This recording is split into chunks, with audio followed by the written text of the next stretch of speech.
Payne, you ever had a fear of being corny, or did you ever not put something out because you're like, man, people might call me corny for this? No, people are going to call me corny for everything I put out. So at this point, I don't care.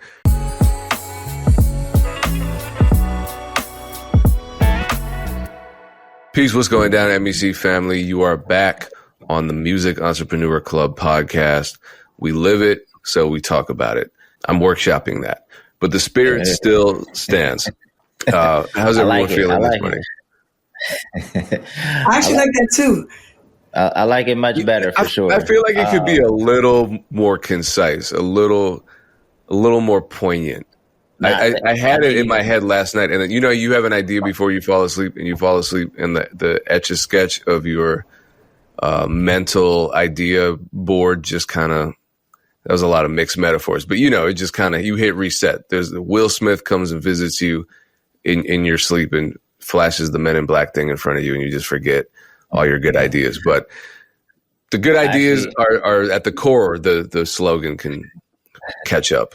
I actually think it should be longer. Talk your shit, Payne. Just talk your shit for like at least 15, 20 seconds. Let people know that you really do this. That's the first time anyone's told me to be less concise. I mean, the intro. I think in the intro, people got to know who you are or who we are. But anyway, this episode, once again, brought to you by Too Lost. If you need 3 months free music distribution, if you're already with Too Lost, we love you. If you aren't with Too Lost, give it a shot for free. Use the code MEC. We also have a new app. Unfortunately, for Android users, it's going to take another week or two to get the app available to you. But if you have an iPhone, download it. You can even use the promo code on the app to sign up. So sign up. Let us know what you think. But man, let's jump right into it. Let's jump right into our wins. Over the past week, we like to share some of the things that we've considered wins. Could be big, could be small, doesn't matter. But just want to let you guys know that we actually live this on a day-to-day basis. So Payne, you shared a win with us before we got on here. I don't know if that's what's going to be your win today, but what's your win for this week? Wait, what win did I share? Look, so many he just forgot. Erinn, he forgot already. Your tour. Oh, no, I already shared that. I shared that in a previous episode. That was one of those. Remember when I said I booked a whole bunch of shows? So yeah, I start a tour tomorrow with LaTasha Barnes. Shout out to her. And no, my win for the week probably is last Saturday. I coordinated. I normally have a party with my sister Cupcake, and that's a residency where she hosts and I DJ, and she took a well-needed vacation. So I had to coordinate guest hosts and coordinate all the VIP table reservations and guest lists and all that. And I hated it, but it got handled and there were no problems. I was really I'm swiftly handing it back to her now that she's back for the next event. But it felt good that I handled it without completely dropping the ball. Nice. Shout out to that. Erinn, what you got for us? For me, I had just a really cool moment yesterday where somebody who had hired me to tour manage years ago, really I was on retainer with them, helping them build a tour, conceptualize it, helping with creative direction and then going on it. It's a conceptual tour around a book, but there's like a music element. There was like a film element. So it was really cool. The tour is called We Go On. But I am really proud of myself because I'm starting to get asked a lot more sophisticated requests when it comes to making recommendations. So they're asking for a tour manager yesterday. The tour has expanded. They're going overseas now. They have like a whole crew. For the role I was doing, they have like 4 or 5 people now. But they still need a really like adept tour manager. And I just had a friend quit from the role. I don't think it's for women, honestly, just the setup. It's very physically laborious now. It was a little bit with me, but I basically walked in and was like, what's the likelihood that my recommendation is going to get hired? And they were like, well, we really need somebody. But I was like, I'm not wasting my time or their time if I'm going to find somebody for y'all. And I was like, and then they were like, well, how confident are you? I was like, I'm the only person who's ever been in this role, but also helped y'all promote a role on the last tour. You know, I just kind of set it up. step. I'm like, I'm not the one that you need to be asking if I'm qualified, because they were like, well, we just had somebody who's recommended but didn't work out. And I was like, nobody knows this tour like me. I basically built it with y'all. And so I don't know. I just like that was a talk my shit moment. I'm starting to have more of those where I'm like, wait, like I'm sitting in the power position and not in a place that I'm going to render somebody else helpless or be disrespectful. But I love negotiating, and leverage is the way that you negotiate well. And so I was able to, I had a person in mind before I even reached out to the person. I was able to negotiate their rate up, guarantee that they would get hired if I reached out to them, and eliminate part of the workload that they were going to be a part of, because these people are in a bind. And I feel like that's one of the benefits that I have to my community, is being able to understand where I'm powerful, where I'm beneficial, and how I can plug you into the system. So yeah, I don't know. I'm really proud of that. I really like doing things like that. I like strategy and negotiation, and I really got to see how I'm growing in it just yesterday. Nice. Holla at Erinn if you need a job. So a couple quick wins for me. I got up at like 4:15 this morning to play ball. There's a 5 a.m. hoop session out here. It's actually a win. You're so serious. It's a win and a loss, because I lost one. The way they pick teams is terrible. It's like the first 5 guys that comes is one team. The next 5 is another. It's like, so you get put on a team with some random cats. We lost our first game and I was already back at I stuck around for a little bit to work out, and then I had to get back here, obviously. So a win and a loss this morning. Also, I got my 2-loss sign back, and I got it set up so that I got it remote controlled over here. Boom. And I thought I brought the Street Fighter. I brought the Street Fighter game in here, one, because it's the last game that I was actually good at. We had it in the office on the other side, and I thought it was bigger because I thought I was going to block out some of the light. But anyway, just able to add to the decor of the office. So yeah, Dan, actually, I can confirm that because you beat me in Street Fighter when we were in Philadelphia. Yeah. It was the last game I was decent at. These games have gotten too complex. And then maybe on the business side, like the reboot of our Whole Crew is Stupid brand is still going really well. We should be able to go live in the next 2 weeks or so. So things are moving. But let's jump into these topics. Where do we want to start? Do we want to start with Kev on Stage? Let me run down what we're thinking about talking about today. We've been doing all right getting to topics, but today I feel hopeful. So we're going to talk about selling merch versus streams. We're going to talk about the fear of being corny, which we hit on a little bit last week. Getting royalties from Myspace. Shout out to those of us who are over the age of 30. Timbaland says that AI is the only good music, or the only music that's soul music right now. AI music can't be copyrighted, and then working full-time while signed is what I want to talk about later on today. All right, let's do it. Let's jump into Kev on Stage video because we touched on it last week. Ultimately, Kev on Stage is a comedian that does really well now. He has his own show on BET Plus. I believe it's called Churchy.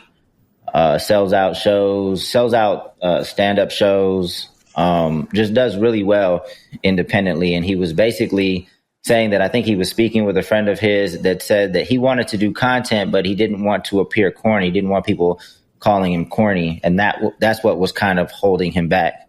I definitely have a few things to say about this, but, you know, Erinn, I know you touched on it before, but what's your, you have anything to add to this?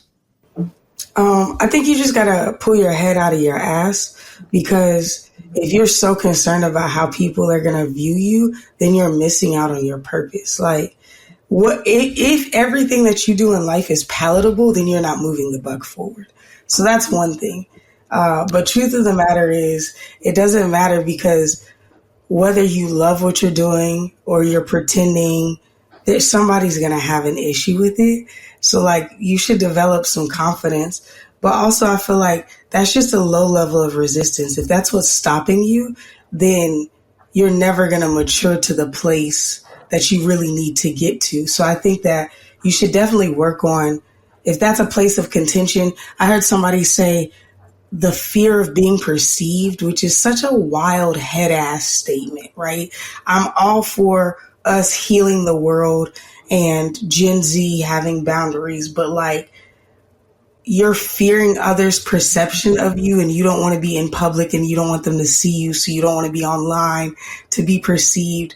Like, can we stop coming up with anecdotes and like fake lore to establish the reason that we don't want to succeed? Just say you're scared and move forward. Like, we all deal with that, like, it's okay if you don't want to do this thing. That's more proof that you should be doing the thing, right? And sometimes it's not because this thing is the breakthrough for you. It's just because you need to get in the habit of being better than what you are and trying things out. So I would say, if this is you, cool, everybody's here.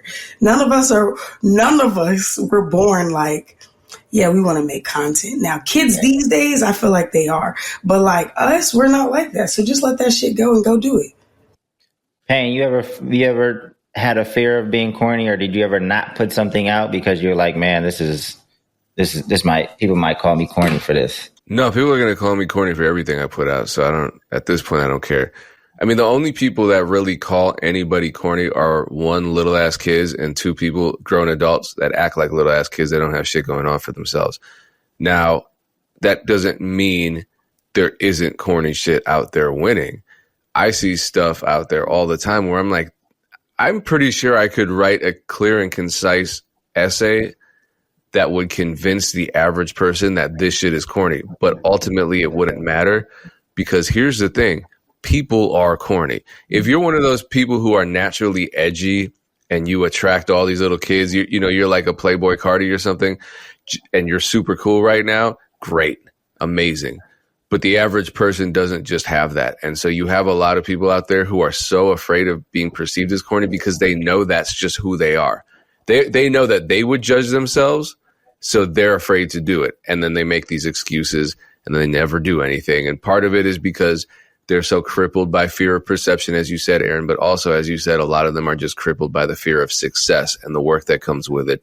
So they need those excuses, and they just layer on the excuses. It's silly. Everyone's going to hate on anything you do. This is the era of trolling, of anonymity on the internet, the era of jumping on a gaming console, putting a headset on, and calling someone that will knock you out in half a second all types of names from 2,000 miles away. Everyone has something negative to say about everybody, no matter what it is.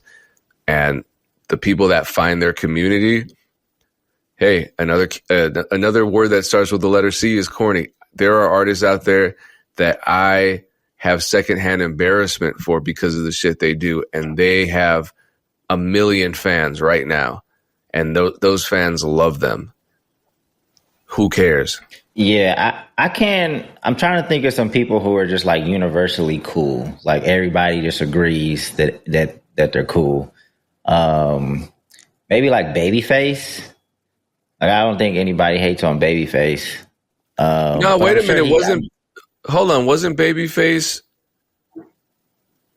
Never mind. Let me shut up and do my research. It was on the red carpet. It was a whole. Yeah, okay. If you're talking about Babyface, not Babyface Ray. Yeah, on the red carpet, he was being shunned when Chappell Roan was coming down the red carpet because some Gen Z saw Chappell and got excited. That's different than thinking he's corny. They just didn't really know who he is. Like, yeah, it was a lack of respect. Yeah. Right. So, I mean, if this is what's holding you back, just kind of quit now. Like, because a lot of people, we talk about this every week. A lot of people are trying to do this. And, even if that fear is there, but you still do it, sometimes you do it halfway, and we can tell, like, it shows up on camera if you're not fully committed to whatever it is you're doing. You can kind of see like, oh, this person's holding back. Like, if you feel it inside, we can see it on camera. So you have to figure out a way to fight through that and just like shut out the noise. People are going to talk. I've received messages, all kind of messages, death threats, like just people receive your communication differently. People talk about my voice. People still comment about funk volume. I think I did look in the comments last week or something. Somebody said that I'm on here confused.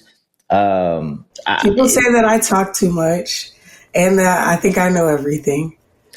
You just you just have to fight. You have to fight through that, and focus on the people that rock with you. If you have people that are responding positively, embrace those people, appreciate those people, but even appreciate the people that are saying things negative. Because at the end of the day, like it's just help feeding the algorithm. I mean, ultimately, that's how Hobson became as big as he was, because he's such a polarizing individual, right? So many people thought he was corny. And then so many people loved him, and that just caused a war in the comment section. And before you know it, the comment section was thousands of comments deep. So it's definitely something that you just have to fight through. If this is something that's stopping you, again, you might want to just consider something else, because it's only going to get worse. Like the more success you get, you're only going to get more comments. I'm trying to think of somebody else that's like universally cool. Oh, universally cool. I was about to say, I could name a ton of examples. Pain was being nice. I think most people I think are corny, because most people are still trying to figure out who they are.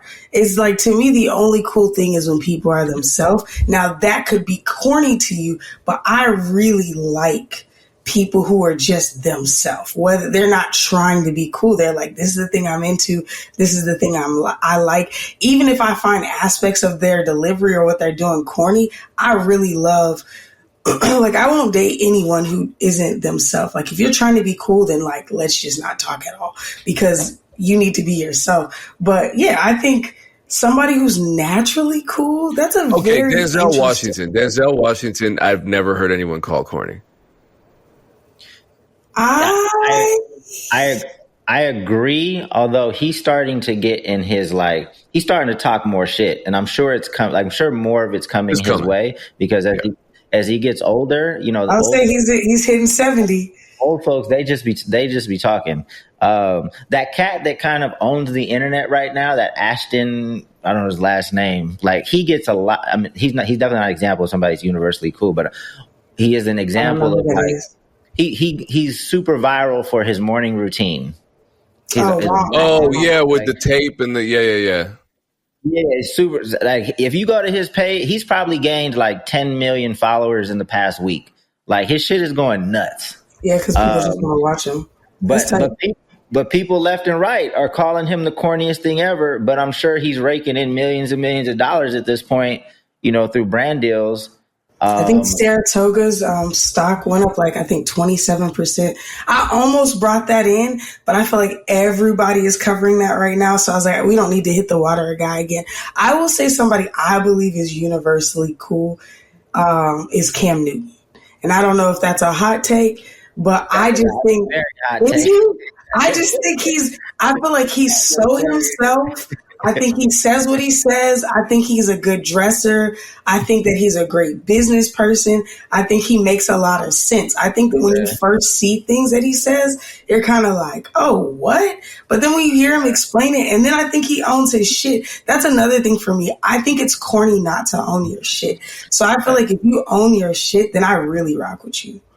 So I'm not saying it's a hot take because I disagree. I think Cam Newton is very good at what he does. And he's a very good speaker. He's a very good podcaster and commentator. Like, he's a smart cat. But just from the way that he dresses, and some of his takes get a lot of criticism too, and people call him corny for some of the things he said, and definitely for the hats that he wears. He got locks. He trying to get the style off, but let his locks be free. I respect it. Come on, my fellow ATLE, and I love Cam Newton. I used to, and that's the thing. That's why I think he's actually cool, because I used to hate on him because I didn't like the school he was at. I'm gonna be honest. And I hated that he was always able to overcome whatever. But then when I looked at it on paper, I was like, I'm just mad because he's at a rival school. Like, I actually really rock with bro. Like, he's just a solid person. So even that was like, he's such a stand-up dude that I went from hating on him to being like, I have no reason aside from a school rivalry not to adore Cam Newton. I think he's super fire. He got a lot of flack when he talked about all the kids he has, and his I forget exactly his when he got on with that doctor, but that's what I'm saying. He would folks got issues. But after that, maybe 2 or 3 weeks later, he was like, I knew I was wrong. I was facing resistance. What do you want me to do? Like, you're in my house telling me I'm doing it wrong. So like, to me, and he's extensively, and he's like, he said, I can't grow unless I meet, things like that. So that's another thing for me. We may not agree on everything. I feel like if you have to agree with somebody in order to like them, then you also need to grow there. I don't agree on everything with him, but I love when people own their shit, and I love when people are themselves. Cool. All right, let's get to another topic. Let's keep this rolling. I saw something on LinkedIn.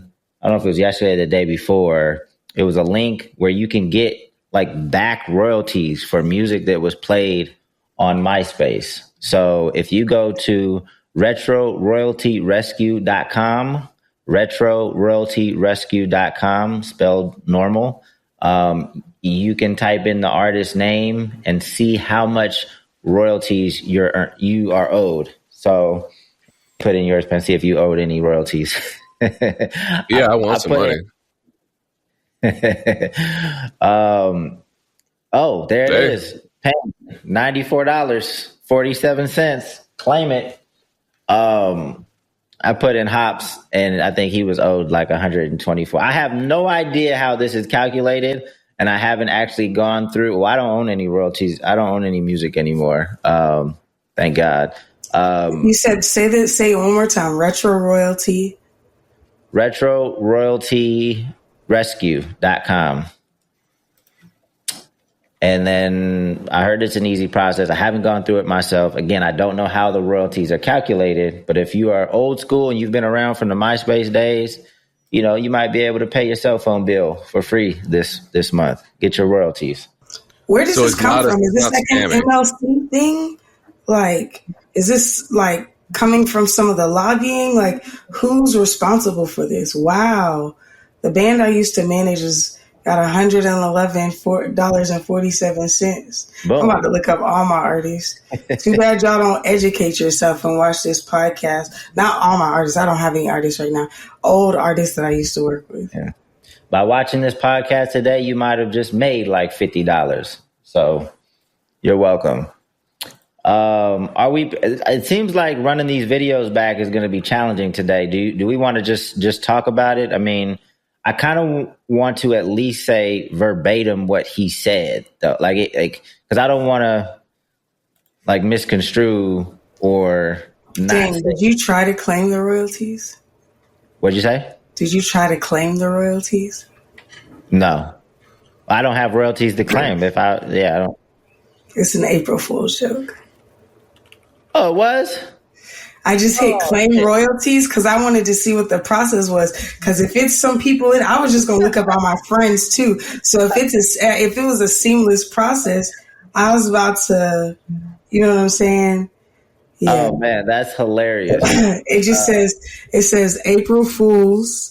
And then it says this website is an April Fool's joke. MySpace royalty system didn't work this way, and there aren't any lost royalties to claim from this era. That said, millions of royalties go unclaimed by artists each year due to improper registration. Mogul helps artists find their issues and patch up their royalties. Interested in trying it? It's free. Use mogul.com. Shout out to Mogul. That is actually an incredible ad. I feel like I just learned something. This is incredible. Oh man, my bad. So you didn't get $50. I got fooled. I thought I didn't get fooled for April 1st. And I guess I didn't. I got fooled on April 2nd. Yeah, my bad, y'all. My bad. It was on LinkedIn. It was from the guy from Mogul. We follow each other. I was like, oh, this is legit. He got me. No, but that's so smart because he's like, I was surprised that you said Hobson and Payne had the same amount. And then when I looked up Then when I looked at the band that I manage and ours was more than Payne's, I'm like, there's no way. So I'm like, I wonder how they're calculating this. That's why I was like, let me just claim the royalties. But I think that's really smart because truth be told, they're probably estimating way less than they probably have on. They're probably using something on their site. So if you go look on their site, they probably have 100 or 200. So if you thought this MySpace thing was cool, I would try Mogul as well because I'm now interested. I'm about to go check out Mogul and see if there's royalties missing for like projects I've been a part of. The only thing that I could say is the only reason I didn't know it was an April Fool's joke is because I'm a solid cat. I wasn't trying to claim no royalties because I don't own no royalties. So, I didn't follow through to actually try to get the bread. So. Dang, so you saying I'm a scammer? Is that what you're saying, Dave? Damn. Yeah, I had no. It's LinkedIn. You feel like it's a little bit, although LinkedIn is getting kind of wild these days. It's definitely. Have you seen how they allow videos? It actually looks really good the way that the new video player works, but I just feel like it's about to be a whole nother I feel like it's about to be TikTok shop, but for gig workers. You know what I'm saying? Like them essentially pitching their services because I'm all like, would love to sit down and do a consultation with you. Would love to show you how to scale vertically. Would love to show. I'm like, okay, guys, let's get off the internet. That's hilarious. I feel like an idiot, but it is what it happens to the best of us. Nah, it's a smart marketing plan. I think this is one worthy of exploring, and I'm glad it played out in real time. Yeah, that was smart. Shout out to him for posting that. That you ain't seen. Like I don't go off with the hype, but I go off with the feeling. Yeah. So would I do an album showing you? Yeah, I'm doing a playlist. I'm trying to get all the artists to understand. Like, yo, I'm gonna put you on my playlist. I get 21 million monthly listeners. So it's like, and it's up and growing. So my thing is, I want to make my own Timbaland Now Volume 1. Now Volume 2. Remember them old albums? Yeah. But it's all about But it's all about new talent. Right. Yeah. Right. It ain't about and if I did have, I would do maybe 2 artists that I already have. Yeah. And the rest would be all new. What makes you want to do it that way? For one, man, it just feel fresher. Yeah. It feels new.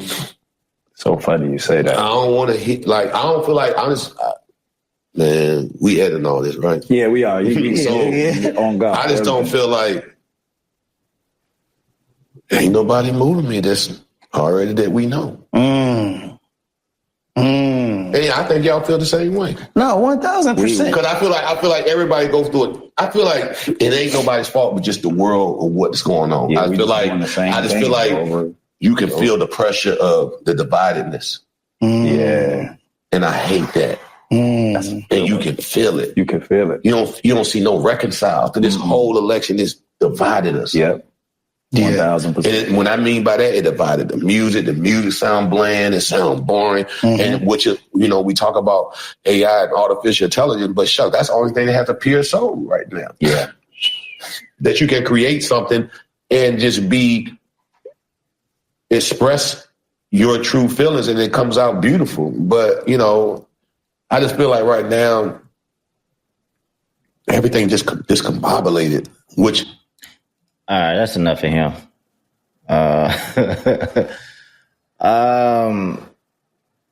Using AI and saying it's the only thing that has soul is a wild statement to me. I don't know where I kind of understand where he's coming from. I don't think he's digging enough. I don't think he's again, I think music today is like shopping at Ross. Like there's good shit out there, but it's hard to find exactly what you need. You really got to dig, but the algorithms are pretty solid. Like once you find somebody that's solid, I found a cat. I think I sent him to you guys and I said, this cat is next up. I don't know where he's from. I feel like he's from the Midwest or the South. It's a white dude named Manella. Because I clicked on a few of his songs, and I always like to hear consistency and quality. I don't need to like every song, but there needs to be like a consistency in the quality of every song that you make. And I think this cat Anella is up next. It seems like he's already doing well. He's got like 400,000 monthly listeners, but I think I think he's about to blow. But what's your guys' reaction to what Mr. Timbaland said? I don't rock with any music executives who don't think that there's good music out right now. And I don't rock with any music executives who don't think predecessors have good music out. I just think y'all are boring, and just say that, Timbaland. It's weird too because he's on Twitch and TikTok live all the time listening to music. So I get him saying, cool, nobody out right now or like who has been here is impressing me. Cool. Maybe you got to dig deeper. Maybe you got to help some people develop because it's a new era of music. But to go from there and then say that the only music that you feel like has soul is AI, I don't trust you anymore. Like, it's been a really kind of quick roll from him being one of my favorite producers ever of all time. I've always had a 3-way tie of producers in my lifetime. Like, it's between Timbo, Pharrell, and either Rodney Jerkins or Kanye. It's always kind of like those 3 or 4. Just because he makes so many egregious statements, he's no longer, I can't say he's my, like, sound-wise, sure, but I just can't stand him. Like, it bothers me. Do you know what I'm saying? And as somebody who's passionate about music and finding literally new music every day that I'm obsessed with. Like, I've been listening to this Victony album. He's a Nigerian artist for like 4 days straight. Like, what's his name? Victony. Vic? Like V-I-C? V-I-C and then Tony. One word. But insane. Like, but he also has like probably 3 or 4 million monthly listeners. On the continent, he's massive, right? So if you listen to this music, you're aware. But I also listen to people who have like 500 more monthly listeners. I found a dude who put up an ad the other day. He had 493 monthly listeners. And I went to DM him like, you need to do some conversion ads, not just sending people to your Instagram page, but his Instagram, DMs are off because he wants you to follow him before you can DM him. And I was about to be like, I was going to follow him and be like, hey, bro, don't do this. Like, this is cool, but split your ad spend, do conversion ads and traffic ads and see which one does well. But then I was like, I'm not about to do that. Like, you shouldn't have your DMs on. Notes of people to keep your DMs on, even if, you know, unless you don't want to do business. But yeah, I don't know. It's a tired rhetoric. I am tired of hearing from Timbaland at this point. Respect to the OG. This is not me coming to disrespect him, because just because we disagree on opinions doesn't mean that I can disrespect you. That's what I was just saying. So it's not a matter of respect for me. I still very much respect him and his desire to spread his opinion, but it just seems like a sales ploy. And as a black man in America who should be equipping artists, especially ones who come from a similar plight as him, I absolutely detest that he's setting a precedence that it's okay to say that AI, even to say something like soul and AI together, I think is a bit reprehensible, but also in the face of the amount of artists that he interfaces with personally. It's one thing to be in your C-suite and to not be talking to people. It's a whole nother thing to be going live every day and getting checks from going live and meeting and listening to artists and signing new artists and signing deals here in Nashville and creating a country label to now say the only soul is AI. Like, please get the fuck out of here, Timberland. Yeah. Victony is popping. He's got like 7 million monthly listeners. I said that. Oh, my bad. I was saying he's massive on the continent. So, like, if you don't know him, you don't know him, but he's huge. Payne, what are your thoughts? I mean, I feel what Erin's saying. Okay. My question is, what does he mean by AI generated music is the only pure soul right now? Because he uses a lot of language that explain it. I don't know. Are you like, what could he possibly mean? In no context should you say that.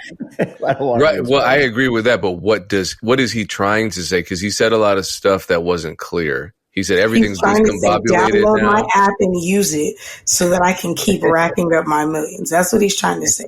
Please download my app and continue to use it so that we can get free data from you inputting your sources that we are creating the soul from.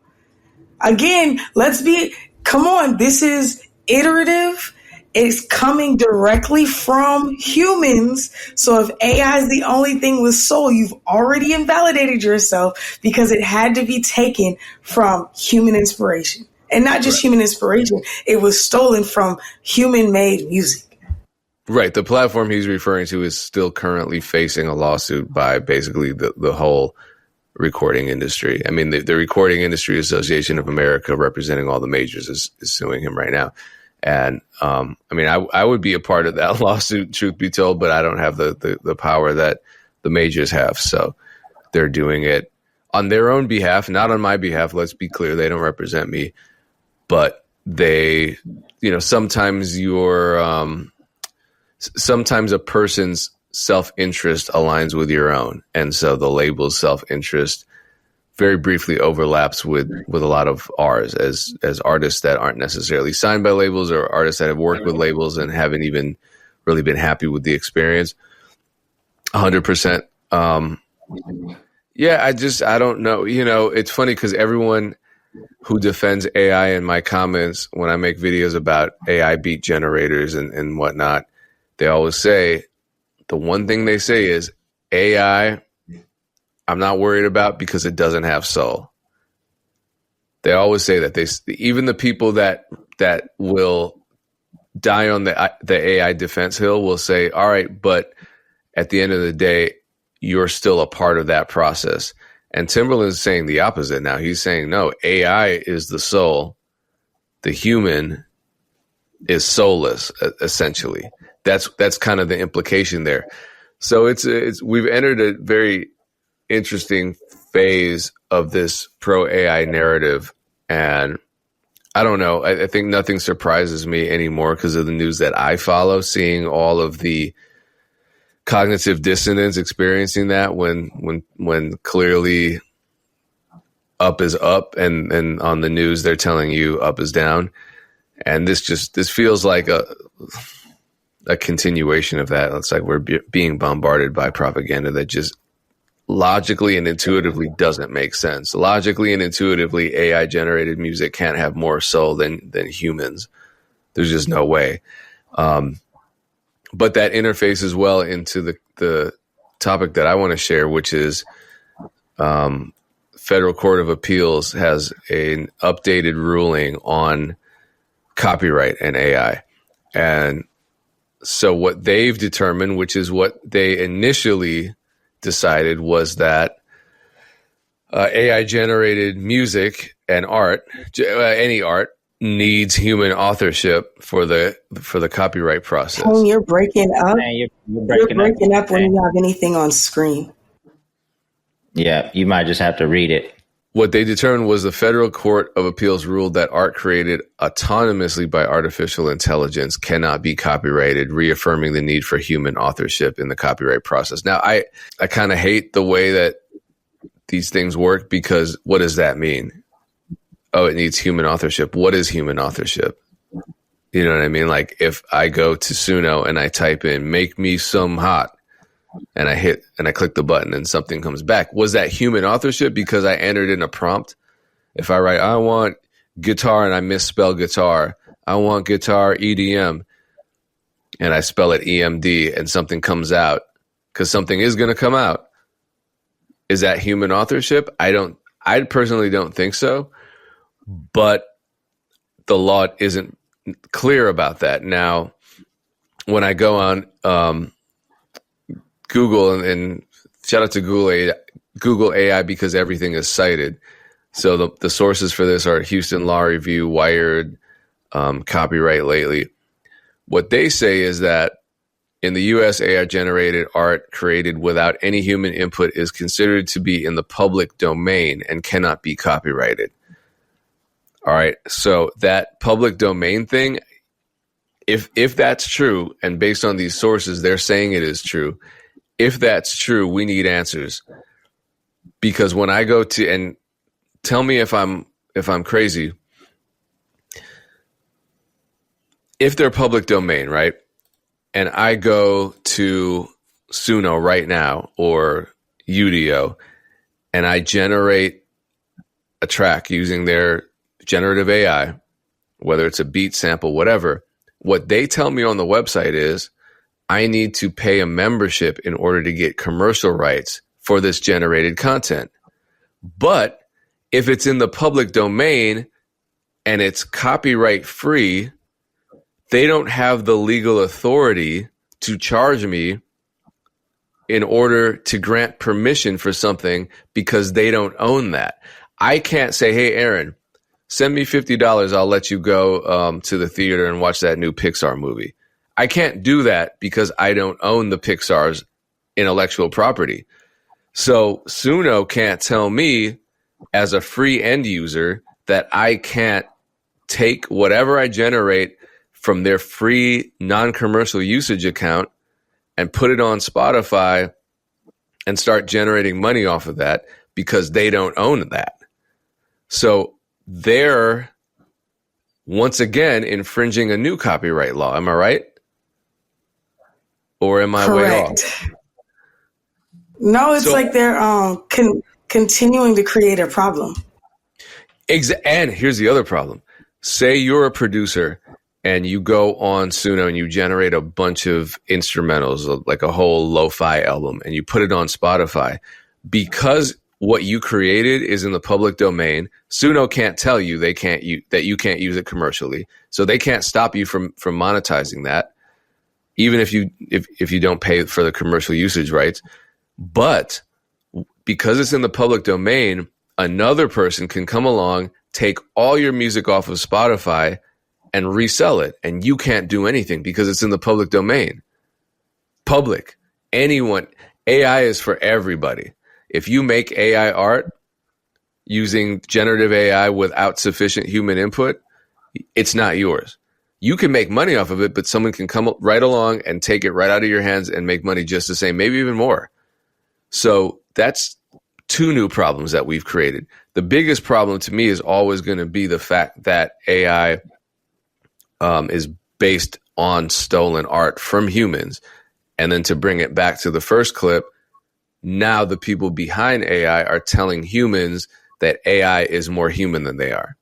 I think it's interesting because I feel like this speaks to a deeper problem of,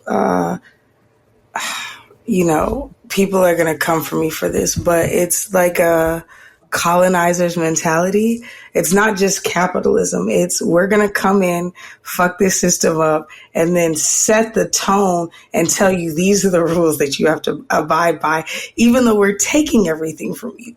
Like, this is the definition of a conquistador. Like, y'all just came in here raping and pillaging, got a little bit of pushback, got to live in the ambiguity and like the unknownness, but then continue to get pushback. But the people who are pushing back are the ones who also want to take over the land. They're just trying to push you out first. So it's just ugly. This is just ugly right now. I think for me, that's one of my biggest apprehensions with AI is that we just continuously feed it our goodness and our greatness, especially people who are like really spending time training their model to think like them. People are like, I'm not creating a replacement for myself. I'm creating a companion. But I'm like, imagine all the intellectual property that you're giving to an open source. That's what my issue is. It's not that this is something that you bought and it's a private mechanism that you're training that you own.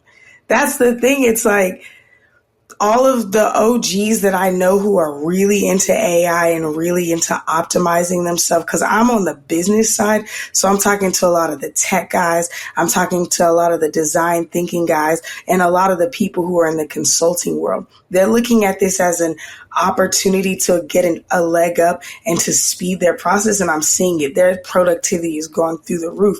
So it's like the allure of productivity, to me, in the face of IP, and then again for me specifically in the face of Black intellectual property, is a really scary place for me because it's already too late for us to make claims on it. And not that everything is about converting into money, but it's saying that this genius is being converted into an open source that is going to be utilized by these companies to essentially sell and market to us and to get intel on us that we're feeding them for the sake of our own benefit, we think, but it's our own demise. And again, I'm not anti-AI. Like, I utilize it regularly and I'm familiar with the benefits of it, but I just want to keep telling people, I think you should be cautious. It's already too late. The man who invented AI before he killed himself said it was too late. Like, it's already too late. I'm just saying that there's a healthy amount of caution that we can step into this with. And I think that there should be continuous critical thought. Like, I'm going to Grammys on the Hill next week, and that's lobbying on Capitol Hill. I won't be going to the Capitol because I think a lot of this is more of a photo op, but I'm excited to go to the opening reception and really hear in depth about what the industry and what the Academy and what a lot of the lobby groups are doing to rally behind the rights of artists and creators. So I don't know, take it with a grain of salt, but I'm saying take it somehow. Don't just ignore this. We got another topic to jump into. I'll just keep my comment brief. Like, you know, I've seen a lot of content creators, like, you know, I just don't want artists to get discouraged by this conversation or other because I feel like this conversation, like, there's other content creators that are taking stuff like this and are just making it seem like everybody's leaning into things that are negative. And I feel like a lot of artists see all these topics and they see it more and more in an exaggerated way because content creators are finding that YouTube is like, people are clicking on this stuff. Like, at the end of the day, don't let these conversations or whatever's happening in AI knock you off your square. Like, you got a community to build. You have a skill to develop and enhance and continue to get better at what you're doing. So no matter what's going on in the industry, us as individuals, we don't have that much control over how this plays out. So continue to do what you need to do. But I know we got another topic to jump into. Erinn, you want to set it up and I'll work on getting it on the screen. Yes, this is, Dane, you may have to mute because my voice is coming back to me. This is an artist, K1. She's out of the UK. She's a songwriter. She writes a lot with Sasha Keeble. So if you're familiar with Sasha Keeble, she's really blowing up right now. Also a British chick. And she's been doing a lot of stuff with a lot of Atlanta artists, a lot of R&B artists. But K1 is now on tour with Kehlani. She has a song on Kehlani's album, but also co-writes with her regularly. So K1 is killing it. She's doing this interview talking about what her last year was like and how dark it was even when she was signed. And I just think it's worth our time. This before, not to sell my car, get my car back. Yeah, man, it was dark last year. It's dark. What was the craziest setback that you had and you thought, you know what, this might not be happening? Being signed to a label and having to go get a job. How? Why?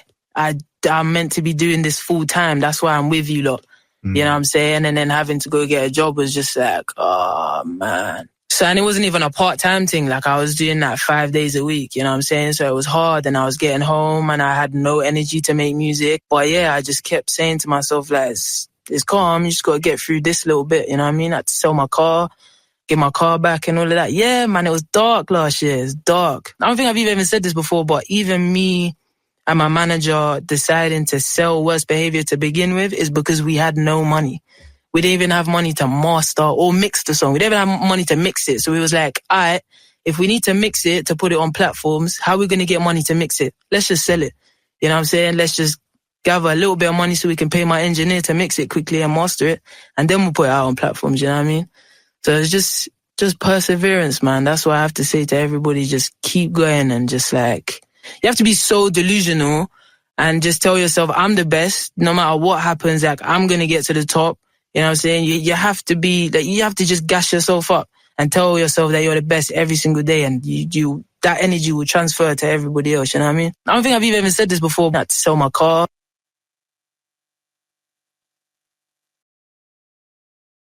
Okay, so as a fan, I can break down a little bit of what she's talking about, because if y'all even knew, so Worst Behavior came out maybe 6 months ago, less than that. I think it came out in November. And then she just dropped a remix with Kehlani in February, and it just like blew up the interwebs, like, cause her and Kehlani are like making out at the end of the video. It's like this whole thing. But the reason that this is so phenomenal is because last year they released Worst Behavior, or ahead of time. If you wanted to get Worst Behavior early, you could buy it, right? And I think it was like $3 or $5, something like that.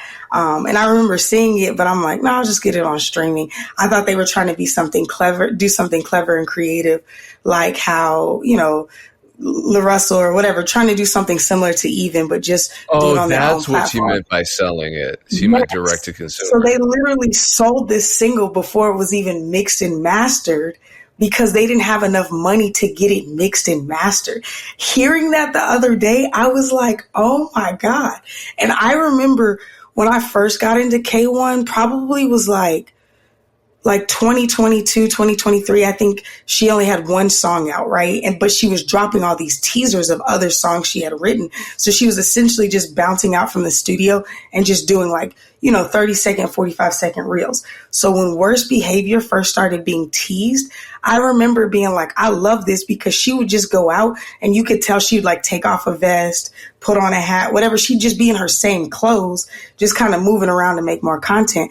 And I used to be like, man, I love that she's using what she has. She's not trying to be Hollywood. And I knew she was signed. So I was like, yeah, she's being smart. She's probably putting her budget into making the music. Now in hindsight, watching that video, being like, oh shit, like she was paying for everything. Like she was paying for her clothes, probably had a homie on their iPhone shooting these teasers, but she was so consistently dropping a teaser like 3, 4, 5 times a week of the song that's out right now, teasing out new music, and then doing something like where you see her family, her friends, whatever, because that's a big part of her story arc. Like she's Jamaican, but she lives in the UK. So that's even the accents that you hear. And so she's always like showcasing her family. So I don't know. For me, this is like super cool to see, because again, she's on tour with Kehlani right now. Their tour started in January. She's talking about last year, and at the top of her, she has tour vlogs out right now. At the top of her tour vlog, she's like, man, last year I was working this time. I think she was doing like Amazon packages and then had another gig. And she was like, and here I am playing at O2. So she was like at O2 Arena in the UK, hometown show, wild. So I'm just pointing out perseverance, but like demystifying the side that it's like, oh, when I get signed, or even when you're in proximity to artists like Kehlani. She was sending tracks to Kehlani. She's writing with Sasha Keeble, who has a huge song with Black right now. She's doing all these different things and still had to wake up. She said she had to get her car back. I think she actually like lost it. Like I think it got repossessed. You know what I'm saying? So I'm like, there's so much, you never know what's going on behind the scenes. And even for me, I remember my first festival that like sold out. I was overdrafting the day after as we're taking everything back to the storage unit. And everybody's like, y'all did it. This is incredible. And I'm overdrafting. So we're supposed to be heading to brunch after we drop everything off at the storage unit. And I'm like, y'all, either one of y'all gonna have to get me or whatever. But like, I just my account just is tomorrow. I'm going to be charged $200 extra until I get my next check on Wednesday because I overdrafted. And the guys are like, what? So all the guys I was working with just all sent me $100 to get me right so that I'm not like messed up. So, and even now it's like, I could tell you stories of this year, some shit that I've had to, last week, I was finagling to pay my videographer to shoot the writing camp because I'm waiting on checks and I'm like, I like had to like pay him via PayPal because I have a PayPal credit. Do you know what I'm saying? Like folks never know. Like you may see somebody up. I think a lot of times when you see somebody and you think they're up, they're really just determined. Every time you see me, it's just determination. I'm telling you, I'm still trying to figure out how to pay for everything that I see in my head right now.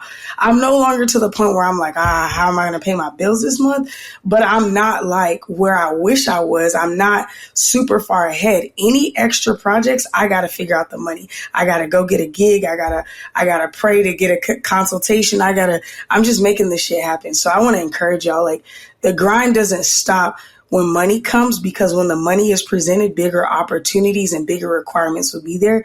And when the money is not there, if money is your only obstacle, you have none. If you believe that money is your obstacle, then you have more obstacles, because if you move towards your moment, the money will find you. So this was just really encouraging for me as a fan, because she's super talented, incredible writer, great voice, doing something very, very different. Like, she's really leading the, like, respectfully, like, the lesbian brigade right now of, like, R&B songwriters. Like, y'all gonna be seeing K1 all over the world within a year or two. But I just thought this was super encouraging and really cool. The lesbians are winning right now. They got Chappell Roan on the pop side. They got K1 on the R&B side. And K1's voice does not, her speaking voice is not what you would expect her singing. Yeah. Yeah, ombre on the writing side, like, the lesbian brigade is killing it in the music industry right now. I just want to say that. And then the non-binary Gen Zers, like, every Gen Z artist, and I'm like, oh, this shit sound different. You go look and you're like, okay, you're non-binary. You're just, like, trying to figure out. The kids in the LGBTQ plus community right now is like, we stepping into our shit, and the music is showing itself. That's why Timbaland pisses me off even more. Okay. You brought it back. Payne, do you think signing to a label should mean you shouldn't need to get a job? I mean, that's the expectation. No, not every label deal. I don't know what the circumstances of the label deal are. I don't know what the size of the label is. I know people who just want bragging rights and who will say, hey, I just signed to United Masters, or I just signed a distribution deal with Empire. And I'm just like, no, you didn't sign. I mean, you signed something in the sense that you agreed to an end user agreement when you paid your membership fee, but you didn't sign to them. So there are levels of signing. It's just that when you signed, do we know who K1 signed to? I think it's RCA, right? It looked like UMG. Oh. No, not my bad. I was looking at the wrong person. But it doesn't. I mean, I just want artists to understand that, like, when you sign a contract, you're not signing an employment agreement. You're signing a contract to deliver music. And everybody's contract is of different sizes, right? Some contracts are big enough for you to now, take care of your personal responsibilities while working on the music that you're supposed to deliver.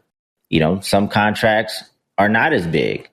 And you're still going to have to carry on your day-to-day responsibilities and find the energy even after you get off work to deliver what's required in the contract. So every situation is different, but just a reminder, you're not signing an employment agreement.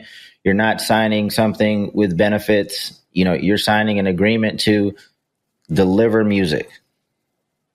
So. She signed a Black Butter Records, which is a pretty big imprint under Atlantic. I thought she was on RCA because she collabs with Jordan Adetunde a lot and writes for him, but he's on RCA, and I think Sasha Keeble's also on RCA, and they write for a lot of RCA artists. That makes sense. I can hear that. I mean, shout out to her. I wasn't familiar with her. Sounds like, but I hate when people use that be delusional word. Yeah, you do. On my side, I heard that and I immediately thought about you and started laughing.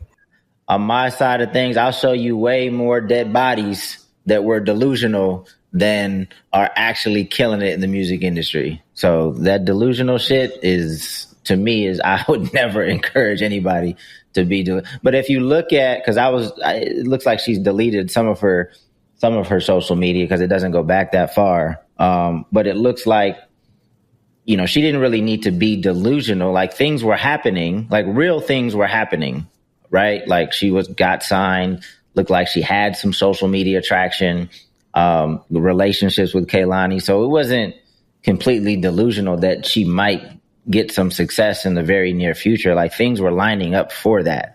So I know a lot of artists will hear that, yeah, I need to be delusional, and you don't have none of that shit going on. Like, you don't have no traction on social media, no labels interested in signing you, like nothing's happening, but because you were told to be delusional, you feel like it's going to happen at some point. Like, nah, you better get some, there needs to be something that's actually happening in reality. If you, I think it is a little bit of a form of delusion though, because And I'm with you though. I'm with you because we had that conversation and I was like, yeah, I think you have to be delusional, but it has to be followed by work ethic. And then we looked up the definition and I was like, okay, yeah, I could rock with it not being delusion. But I do think it is a level of delusion when you're like getting your car repossessed to be like, this is not really my reality for much longer, or like this is just where I'm at right now, but my reality, I'm in the future already, you know, because she started making music, I think in 21. I feel like I was around, like, I think she made like 3 songs and released like one within her first 3 songs. But also it's not that she just knew Kehlani and whatever. It's like she started making music, then she started writing with other songwriters. A couple of those songwriters started to blow, and then she got in those circles. So it's not even, because I don't want people to be like, well, she knew Kehlani, of course. It's not like that. I think right place, right time, but you're also moving in that energy. But I do think, like, even for me right now, I'm pulling the trigger on stuff that wouldn't be considered financially responsible. Because I don't know if you consider that delusion, but it's like in no world does it line up to make sense for me to do these things. Because even with the momentum and the relationships I have, a wiser person would say, well, just wait till one of these things materializes and then utilize that to do this. And I'm like, I can't wait. You know what I'm saying? Like, I just feel that in me. That to me, I'm driven by something, and not an impatience and understanding that my moment is here.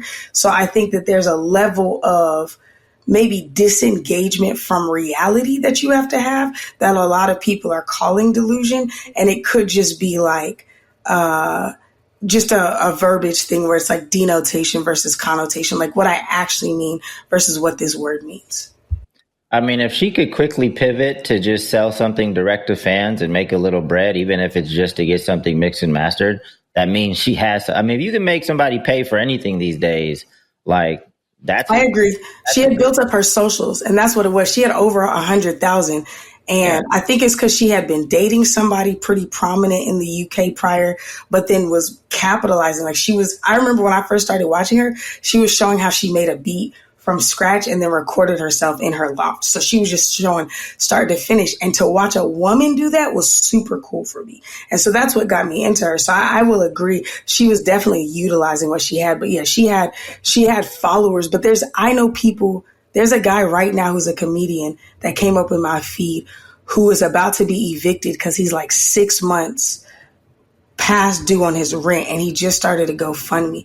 And a lot of people are like, especially men are like, you just need to go get a job. And he's like, I've been applying. And they're like, you need to not try to look for like a big job. Like, by this point, you could have got a job almost anywhere. You're doing a GoFundMe. And in his GoFundMe, he's like, it doesn't matter that I have almost 200,000 followers on Instagram. Like, it's not helping my career. And so I will agree. It's like, it doesn't matter how many you have, because if you don't have that hustle in you, if you don't have the thought process to be like, let me create something to make some money. And that could have been her management. That was like, let's just sell this and figure this out. Cause I've definitely been in a bind. I've been with an artist who had a project that was charting on Billboard, and he sent me a screenshot. He was overdrawn $230. Do you know what I'm saying? So it's like, it doesn't necessarily equate. But I'm with you. Like, it's a super valid point. If you can get even a handful of people, and I think they said, it ended up being like $500 or $600. It wasn't even crazy. It was just enough to get it done. But then the song drops, it blows up. People are going crazy. Kehlani's like, I want to get on it. She has a song that she wrote with Jordan Adetunji that blows up. It just all started happening right at the end of last year. But yeah. Yeah, I mean, shit, if you can raise $600 for an unmixed single, you probably got something. Anyway, I got to cut, so we got to wrap this up. Cool. Well, we appreciate you tuning in. I'm going to try to fix my damn browser settings so Dame doesn't have to be the show producer next time. And don't give up, and certainly do everything you can to put yourself in a position where you can have one of those years where, I think a lot of that is just all of your luck and all of your hard work and all of your opportunities and every seed that you planted converging at the right time in this critical period. So one part of that is having music out, because people aren't going to know how to support you. Payne, Payne, that's your message. Don't give up. I'll talk next week to people that should give up. Like this. Okay. Well, don't give up until you've tried. So one part of trying is getting a lot of music out. Don't give up until you have a 2 Lost account. Well, that's a crass way of putting it, but I'm encouraging look, it's free, so we're not taking money from you. So go to 2lost.com, use the code MEC, get your music up for free. This is incredibly low risk. All you have to do is upload the music that's just sitting collecting dust, see how it goes, learn the system, encourage your fan. Who knows? Maybe you'll get some Myspace royalties or something. We appreciate you tuning in. We'll catch you next time on the MEC. Peace. I got to